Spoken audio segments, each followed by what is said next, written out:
We're going to now order some irrational numbers on a number line. And so what I've done first of all is I've taken all of the numbers that are in the list here, 2, cube root of -2, cube root of 6, square root of 11, and negative square root of 8. And I've actually written them out in their decimal form, because in that way we know what numbers we should actually put on our number line.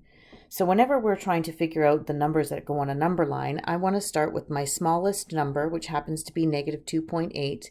And I want to go all the way up to my largest number, which happens to be 3.3.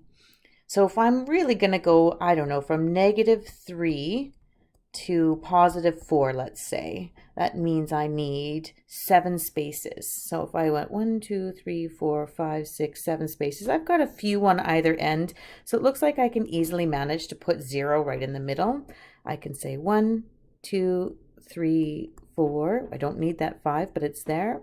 -1, -2, -3, and again, I don't need that -4, but I've put it in there. So when we order our numbers, we're simply going to enter them in onto the number line. I'm going to put this with a line and a tick, and then I'm going to put it back into its original form. This is really difficult to sort.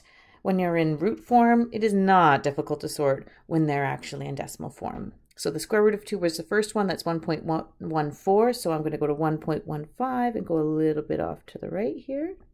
Sorry, left. That's going to be about the square root of 2. Next, I've got -1.25 is the same thing as the cube root of -2.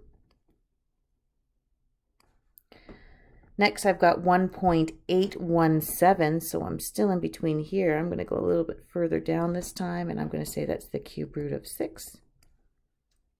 Square root of 11 was 3.3, so I can put the square root of 11 over here. Negative square root of 8 was -2.8, so I'm going to put that guy right over there.